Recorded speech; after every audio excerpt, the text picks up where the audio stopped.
on vous emmène rencontrer les chrétiens d'Orient au Liban.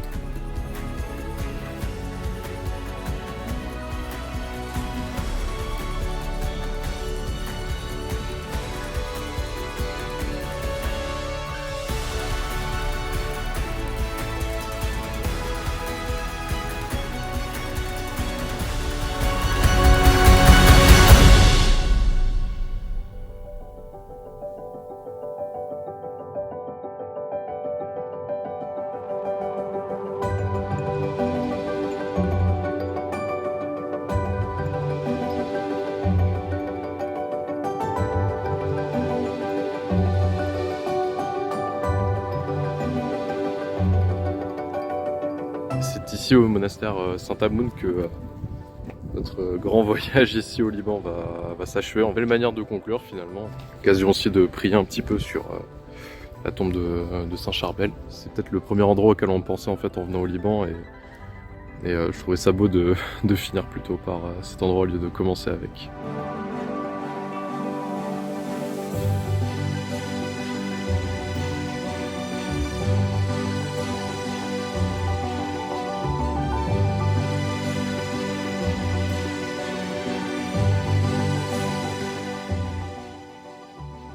On est arrivé au monastère de Saint-Charbel juste à temps pour la messe du matin.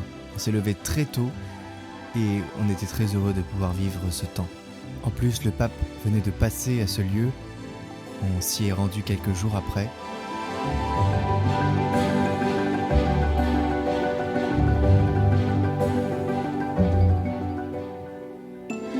Voilà, on a eu la chance de prier ici. J'ai confié les intentions de Catoglade et c'était très touchant de venir dans ce lieu là que beaucoup désiraient voir. Et voilà, on clôture notre voyage par une petite visite à ce saint spectaculaire qui a fait énormément de miracles.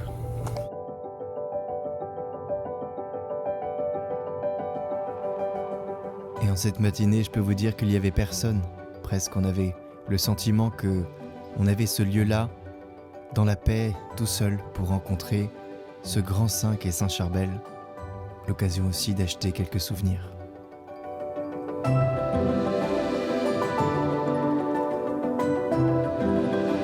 La conclusion du voyage. On a vu beaucoup de choses ici, on a rencontré beaucoup de personnes qui œuvrent. Et donc ce voyage a permis de faire des belles rencontres.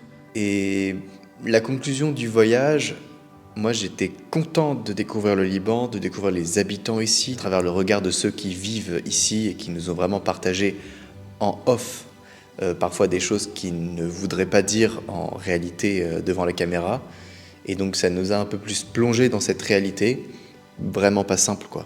Voir ce qu'ils ont vécu, ça pose un peu plus les pieds dans cette réalité-là et puis on se dit ok, c'est vrai. Les images qu'on voit sont réelles, c'est pas des trucs, voilà. Il y a le fait de voir aussi des bâtiments qui servaient à faire des belles œuvres humanitaires qui ont été bombardés ou qui ont été les victimes de combattants ou de même collatérales. Et ça c'est triste parce que encore une fois ça démontre l'absurdité humaine, vraiment l'absence de cœur. C'est fou de voir à contrario l'énergie qui est déployée pour justement guérir ça. Toutes les personnes qu'on a vues viennent guérir ce mal qui a été déployé. En quelques secondes fait trop de mal qu'on met des années à réparer. Les gens ici n'acceptent pas. Ils ont raison de dénoncer ce mal et il faut aussi qu'on fasse ça dans le reportage. Un peu avant que je me marie avec ma femme, justement, on se posait la question de faire de l'humanitaire un jour. Et le pays auquel on avait pensé, c'était le Liban. Au final, on n'est jamais parti faire de l'humanitaire, en tout cas pour le moment. Je me suis dit, il y a un signe, il y a quelque chose. J'avais envie de faire un gros reportage comme ça, je me suis dit, c'est une opportunité unique, quoi. Les chrétiens se sont malmenés, mais c'est les chrétiens qui permettent à ce pays de tenir comme il est.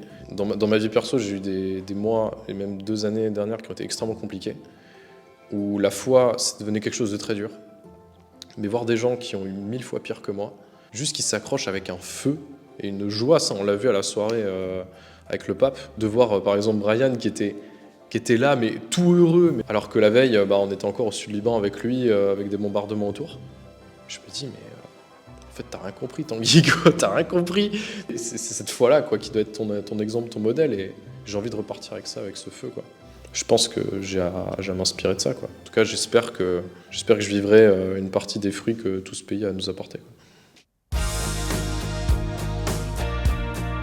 Ce Ce voyage au Liban nous a marqué bien au-delà des images. Nous avons rencontré des visages, des histoires, des silences, des joies simples et des blessures profondes. Des prêtres, des religieuses, des jeunes, des familles, des personnes âgées, des réfugiés, tous différents mais unis par une même chose, eh bien la dignité, même quand tout manque. Au peuple libanais, nous voulons dire merci.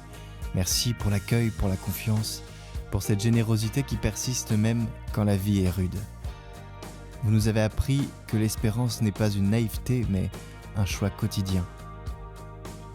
Si ce que vous avez vu vous a touché, chers amis, sachez qu'il est possible d'agir concrètement. Vous pouvez prier pour le Liban, pour les personnes qui y vivent, et aussi soutenir l'œuvre d'Orient qui œuvre directement sur le terrain avec toutes les personnes que nous avons rencontrées, écoles, hôpitaux, centres sociaux, paroisses, familles.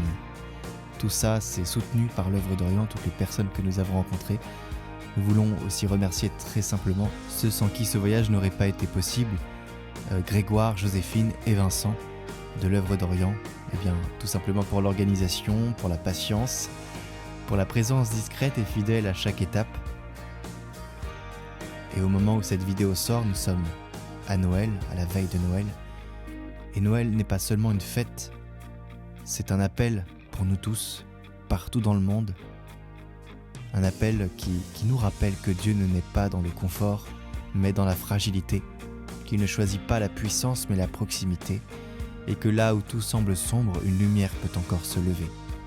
Et avant de clôturer par une prière, sachez que tous ces vlogs que vous avez suivis seront couronnés par un reportage complet, où vous pourrez avoir beaucoup plus de détails sur nos rencontres et beaucoup plus d'interventions de personnes qui étaient sur place.